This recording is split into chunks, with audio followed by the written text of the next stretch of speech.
माँ सरस्वती को प्रणाम, मंच को प्रणाम। प्रिंस ने जितनी भी बातें कही हैं मैं उनका आधिकारिक रूप से खंडन करता हूँ।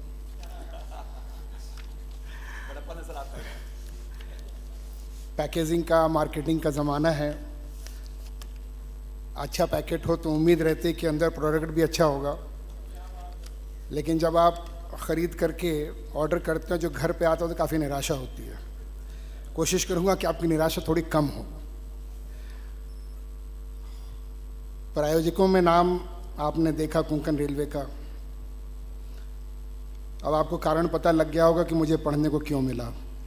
नहीं सर, अगर साहित्य अकादमी जिस शख्स को पुरस्कृत कर रही है, जिसको दूरदर्शन टीवी के चैनल बुलाना चाहते हैं, हर मंच जिन्हें बुलाना चाहता है, इतना बड़ा चेहरा, इतना बड़ा नाम, एक बार जोरदार तालियां दीजिए आदरणीय श्री संतोष कुमार झा साहब को। आप सभी मेरे बात से इत्तेफाक रखेंगे कि जिस बच्चे के पास बैट होता था पहली बैटिंग वही करता था, तो अब उसका प्रायोजक होने से कोई संबंध नहीं है। हम लोगों के साथ बड़ी विडंबना है। जब परिचय कराते हैं तो अधिकारी के रूप में परिचय कराते हैं, साथ में कहते हैं कवि भी हैं। अब विडंबना यह है कि जो अधिकारी वर्ग है वो हमें अधिकारी नहीं मानता। वो कहते हैं अरे ये तो कवि हो गया। और जो कवि, जो इतने मंच पर उपस्थित विद्वान कवि लोग हैं, वो कहते हैं ये कहा है कि कवि अधिकारी हैं, अपने रसूख से यहाँ पढ़ने आ गए। तालियां दीजिए, क्या बात है सर, क्या बात है। बहुत धन्यवाद। तो अब इस विडंबना में त्रिशंकु की तरह लटका हुआ ये व्यक्ति, मैं ये कह सकता हूँ कि मैं जो मन में आता है वो लिख देता हूँ। वो कविता की, गज़ल की, नज़्म की के व्याकरण में, परिभाषा में, उसकी परिधि में फिट होता है कि नहीं, ये तो विद्वान लोग तय करेंगे। लेकिन इतना ज़रूर दावा है कि चूँकि दिल से निकली आवाज़ है वो यकीनन आपके दिल तक पहुँचेगी। स्वागत है। वो सभी लेखक, कवि, साहित्यकार जो लिखते हैं, भले स्वांतः सुखाय के लिए लिखते हों, लेकिन अगर सार्वजनिक जीवन में उनकी लेखनी से कुछ भी निकला हुआ आया तो हम सब की जिम्मेदारी, हमारा उत्तरदायित्व तो बहुत बढ़ जाता है। तो आज की पहली रचना इसी विषय पर है कि लिखना कब। आदरणीय रेड्डी साहब, हमारे लिए बहुत बड़े सौभाग्य की बात है। मेरा सपना था कि कभी इनसे मुलाकात हो। और डॉक्टर बशीर बद्र, निदा फाजली, वसीम बरेलवी, जावेद अख्तर, राजेश रेड्डी साहब, इन सब का मैं व्यक्तिगत रूप से ऋणी हूँ, क्योंकि इन्होंने गज़लों को, शायरी को, नज़मों को हम जैसे पाठकों तक इस तरीके से पहुँचाया, ख़ास करके देवनागरी की लिपि में, और इतने सरल शब्दों में उर्दू के अल्फाजों का इस्तेमाल किया कि हम लोग भी समझ सकें। और इनकी एक बहुत मशहूर गज़ल है जो मैं कभी भूल नहीं पाता कि यहाँ हर शख्स हर पल हादसा होने से डरता है, खिलौना है जो मिट्टी का फना होने से डरता है। शायरी को, गज़लों को प्रेम, मोहब्बत, आशिकी के दायरे से बाहर निकाल कर उसमें दर्शन को, जीवन दर्शन को डालने का काम इन जैसे मनीषियों ने किया। सर, हम आप जैसे शायरों के, गज़लकारों के हमेशा ऋणी रहेंगे। तो आपका बहुत सम्मान, बहुत आपके लिए, डॉक्टर राजेश रेड्डी साहब के लिए बहुत ज़ोरदार तालियां। और अब आपकी अनुमति से, मंच की अनुमति से कुछ पढ़ने की हिमाकत कर रहा हूं। डर भी लग रहा है और लेकिन एक उत्साह भी है कि इतने अच्छे विद्वान मंच के साथ और इतने अच्छे सुनने वालों के साथ अपनी बातें साझा करने का मौका मिल रहा है। तो लिखना कब? लिखना तभी जब तुम महसूस करना, तुम लिखना तब जब एहसास करना, लिखना जब भी तो वही लिखना जो तू चाहता है लिखना, लिखना तभी जब झकझोर दे तुम्हारी अंतरात्मा, तुम लिखना तब जब नींद ना आए तुम्हें लिखे बिना, जब हो जाओ हताश और बेचैन तभी अभिव्यक्ति की कलम उठाना, लिखना तभी जब लिखने का उत्तरदायित्व तो समझ जाना। तुम जरूर लिखना, लिखते रहना, पर लिखने की लीक पर मत टिके रहना। लिखना ऐसे जैसे पानी लिखती है अमिट लिखावट पत्थर पर। तुम ऐसे लिखना कि जैसे कुम्हार लिखता है गीली मिट्टी पर। लिखना ऐसे कि सही चोट करे जैसे झरना करता है चट्टानों पर। तुम ऐसे लिखना कि भीग जाए मन जैसे माँ को छू जाता है शिशु का करुण रुदन। लिखना ऐसे जिससे फर्क दिखे जैसे उजाला कर देता है दिन और रात में फर्क। लिखना ऐसे कि जिससे हो जाए परिवर्तन जैसे तटस्थ रहकर भी सूरज बदल देता है मौसम। यदि ऐसे लिख सको तो ही लिखना, अन्यथा लिखने का स्वांग न करना। बहुत धन्यवाद। क्या बात, बहुत धन्यवाद, बहुत धन्यवाद। जैसा माहौल चल रहा है, हम सभी नागरिकों की जिम्मेदारी बनती है उस माहौल को बेहतर करने की। एक आम इंसान की चिट्ठी आपके सामने पढ़ने जा रहा हूं, गौर कीजिएगा। रेड्डी साहब, एक नज्म की शक्ल ली है, पता नहीं नज्म है कि नहीं, लेकिन आपका ध्यान चाहता हूं और आप सबका भी, कि काश मेरे लहू का रंग हरा होता और तुम्हारा केसरिया। काश मेरे लहू का रंग हरा होता और तुम्हारा केसरिया, तो इस बात का यकीन तो होता कि खुदा ने हमें और तुम्हें अलग अलग ही बनाया है। क्या प्रश्न किया है, क्या प्रश्न किया है, जोरदार तालियां, वाह। काश मेरे लहू का रंग हरा होता और तुम्हारा केसरिया, तो इस बात का यकीन तो होता कि खुदा ने हमें और तुम्हें अलग अलग ही बनाया है। काश हमारे रोने हंसने के अंदाज अलग अलग होते। काश हमारे दुख सुख के एहसास फ़र्क फ़र्क होते। काश ये आबो हवा हमसे अलग अलग ही मिलती। काश ये दरिया, ये फ़ज़ाएँ भी हम में यूं ही फ़र्क करती। तो इस बात का यकीन तो होता कि खुदा ने हमें और तुम्हें अलग अलग ही बनाया है। मगर फिर ये ज़फ़र पंडित के घर हर सुबह दूध क्यों लाता है? मगर फिर ये ज़फ़र पंडित के घर हर सुबह दूध क्यों लाता है? और शिवाला की घंटियों में मुझे खुदा की इबादत का एहसास क्यों होता है? हर मंदिर पे चढ़ने वाले फूलों का बोझ अनीस क्यों ढोता है? हर चिकन के कुर्ते में करीमन भी की सांस क्यों बोलती है? क्यों मैं चेहरों को देखकर उनके मजहब नहीं बता पाता? क्यों मैं लहू के रंग से आदमी और इंसानों में फ़र्क नहीं कर पाता? अगर कुदरत हम में और तुम में फ़र्क नहीं करती तो फिर तुम्हें यह हक किसने दिया? शुक्रिया।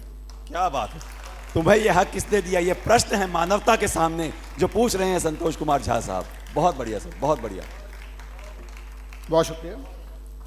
गांधी पिछले 5 सालों में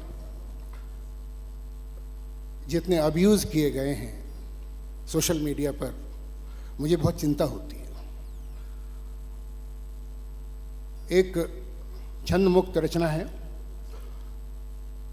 ऐसी ऑडियंस है इसलिए हिम्मत कर रहा हूँ, अन्यथा ऐसी रचनाएं किताबों में छप तो जाती हैं, पढ़ने की भी हिम्मत कम करते हैं और सुनने की भी हिम्मत कम होती है। आप बहुत अच्छे श्रोता हैं, सुने। गांधी को गॉडसे ने नहीं मारा, तो फिर किसने गांधी को मारा? क्या हिंदुत्व ने? कदापि नहीं। हिंदुत्व ने गांधी को जन्म दिया। तो फिर इस्लाम ने? नहीं, इस्लाम ने गांधी को सींचा। तो फिर किसी और मजहब ने? नहीं, सभी धर्मों ने गांधी को परिपूर्ण किया, परिपक्व किया। तो क्या गांधी को भूखों ने मारा? नहीं, गांधी तो भूखों के लिए क्षुधापूर्ति का साधन था। तो क्या गांधी को गरीबों ने मारा? नहीं नहीं, गांधी तो दीन बंधु था। तो क्या गांधी को धनाढ्यों ने मारा? नहीं, गांधी ने लोकहित में उनका दान लिया। तो क्या गांधी को किसी शक्ति ने मारा? नहीं, गांधी को भयभीत कायरता ने मारा। गांधी को मानसिक संकीर्णता ने मारा। गांधी को आशंकाओं ने मारा। पर क्या गांधी को सचमुच किसी ने मारा? नहीं, गांधी एक विचारधारा है, गांधी मानसिकता है, गांधी राष्ट्रीयता है। विचारधारा को, मानसिकता को राष्ट्रीयता को मार नहीं सकते, गांधी को मार नहीं सकते। क्या बात है, क्या बात है। गांधी जिंदा है, आदर्शों में, सिद्धांतों में, आशाओं में, हम में, तुम में। गांधी को खुद में जिंदा रखो। बहुत धन्यवाद। क्या बात है, क्या बात है। गांधी को खुद में जिंदा रखो। पर्यावरण पर बहुत सारी बातें होती हैं और मैंने सोचा कि आज ऐसी ऑडियंस है तो कुछ अलग अलग विषयों पे बात करें। ये रचना एक मुशायरे में हम पढ़ रहे थे, मंजर भोपाली साहब उस कार्यक्रम के अध्यक्ष थे, जैसे आज आदरणीय रेड्डी साहब हैं। जब ये हमने पढ़ लिया तो उन्होंने कहा कि ये आप मुझे दे दें रचना। मैंने कहा साहब मेरे लिए बड़े सम्मान की बात है, आप हमसे कुछ मांग रहे हैं। तो मैंने उनसे पूछा कि आप क्या करेंगे इसका।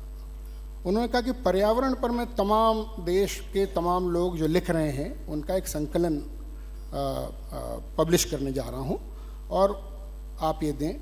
तो इस पृष्ठभूमि में आप सुने, ये भी थोड़ी सी नज़्म की शक्ल अख्तियार कर रही है सर, पता नहीं है कि नहीं, लेकिन जैसा मैंने कहा कि दिल की बात आपके दिल तक पहुँचेगी। दरख्त के मायने होते हैं पेड़। अब आप सुने कि एक दरख्त लगाओ कि तमाम परिंदों का घर होगा।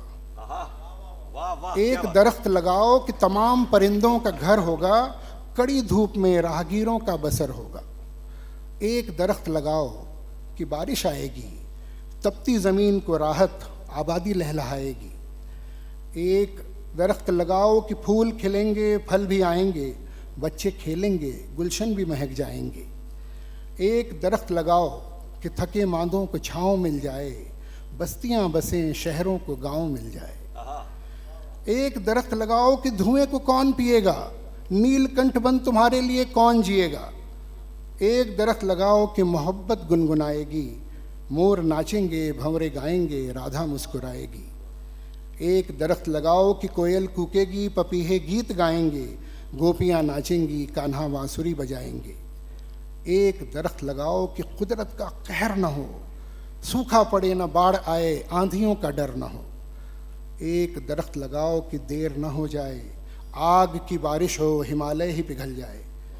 एक दरख्त लगाओ कि धरती पे हरा रंग रहे, पशु पक्षी पहाड़ नदियां सब आदमी के संग रहें। एक दरख्त कटा तो मानो एक बच्चा मर गया। एक दरख्त कटा तो मानो एक बच्चा मर गया।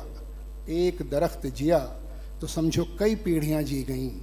एक दरख्त हर कोई लगाएगा, अपने हाथों से कई पीढ़ियां बचाएगा। बहुत धन्यवाद। क्या बात, बहुत शुक्रिया। एक छोटा सा दृश्य आपके सामने पेश कर रहा हूँ। सामान्यतया जब कविता या नज़्म पढ़ते हैं उसका शीर्षक पढ़ते हैं, इसका शीर्षक सबसे आखिर में पढ़ूंगा। वैसे आपके सामने वो बहुत छोटा सा सीन है, दृश्य है। सुने कि यहाँ गवाहों के बयान और सबूत पेश होते हैं। यहाँ गवाहों के बयान और सबूत पेश होते हैं। यहाँ उसूलों के हलफनामे नहीं बनते। यहाँ जज्बात के चश्मदीद नहीं होते। यहाँ अश्क की बूंदें सिर्फ पानी हैं। यहाँ आँखों की ज़ुबान बेमानी है। यहाँ हकीकत से कोई ख़ास वास्ता नहीं होता। झूठ और सच के बीच यहाँ ज़्यादा फासला नहीं होता। यहाँ कागज़ों पे लिखे इबारत और दस्तखत ही सही है। यहाँ ज़ुबान की कोई ख़ास अहमियत नहीं है। यहाँ इंसान नहीं, कागज़ सच बोलते हैं। ये अदालत है। बहुत शुक्रिया। क्या बात है, क्या बात है। ये अदालत है, यहाँ इंसान नहीं, कागज़ सच बोलते हैं। बहुत बड़ी बात। मैं मिथिला से आता हूँ। सीता जी की नगरी, राजा जनक और अवध,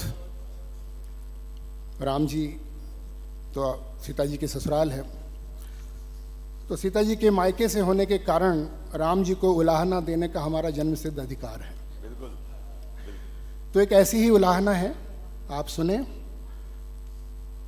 भगवान राम सबको प्रिय हैं, लेकिन जैसा मैंने कहा कि और लेफ्ट विंग आप समझते हैं सब जगह बहुत क्वेश्चन करता है, तो वामांगी के साइड से होने के कारण ये प्रश्न है भगवान राम से। आप सुने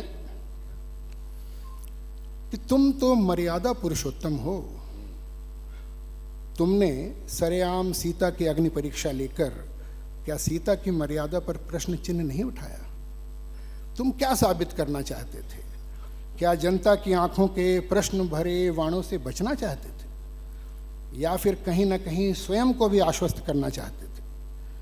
माना कि लोगों ने सीता के सतीत्व पर प्रश्न चिन्ह लगाया, पर वे तो पराये थे, तुम्हारा क्या? तुम तो अपने थे। तुमने भोली जनता को क्यों नहीं समझाया? तुम्हारे पौरुष और शौर्य की गाथा तो सबने सुनी थी, फिर साहस तुम्हारा कहाँ गया? अच्छा, तो तुम राजा थे और प्रजा का विश्वास जीतना था, समाज में नैतिकता और स्वच्छ आचरण का उदाहरण रखना था। माना कि सीता दुश्मनों के पास अधीन रहीं, अकेली रहीं, इसीलिए संदेह के घेरे में आई। परंतु उसने तुम्हारे सम्मान के लिए अग्नि परीक्षा दी और निष्कलंक सफलता पाई। परंतु हे राम, तुम भी तो रहे सीता की तरह अकेले, और वह भी मुक्त और स्वच्छंद। फिर किसी ने तुम्हारी अग्नि परीक्षा क्यों न ली? या फिर स्वयं तुमने मर्यादा की रक्षा हेतु लोक हित में अग्नि परीक्षा क्यों न दी? उत्तर दो, तुम तो मर्यादा पुरुषोत्तम हो। धन्यवाद। क्या बात, बड़ा सवाल। मैंने कहा था कि इनका साहित्य सवाल पैदा करता है। एक छोटी सी कविता और उसके बाद अब बहुत ही मंच पर सब लोग आ चुके हैं, तो बल्कि गज़ल सुना देता हूँ। रेड्डी साहब हैं तो ये हिमाकत कर लेता हूँ। बहुत शुक्रिया। कि एक अरसा हुआ कुछ लिखा ही नहीं है, एक अरसा हुआ कुछ लिखा ही नहीं है, हुई मुद्दतें कुछ घटा ही नहीं है। एक अरसा हुआ कुछ लिखा ही नहीं है, हुई मुद्दतें कुछ घटा ही नहीं है। और यूँ होने को देखो बहुत कुछ हुआ है, नया सा मगर कुछ हुआ ही नहीं है। क्या बात। यूँ होने को देखो बहुत कुछ हुआ है, नया सा मगर कुछ हुआ ही नहीं है। यूँ कटने को तो उम्र कट ही रही है, मगर जिंदगी को जिया ही नहीं है। क्या बात, क्या बात, क्या बात। यूँ कटने को तो उम्र कट ही रही है, मगर जिंदगी को जिया ही नहीं है। और पिए जाम कितने निगाहों से उनकी, नशा तो अभी कुछ हुआ ही नहीं है। बहुत बढ़िया। हकीमों से शिकवा करूं किस लिए मैं, मेरे दर्द की जब दवा ही नहीं है। और आखिरी शेर कि है संतोष मुझको इसी बात का बस, मेरे जैसा रोशन दिया ही नहीं।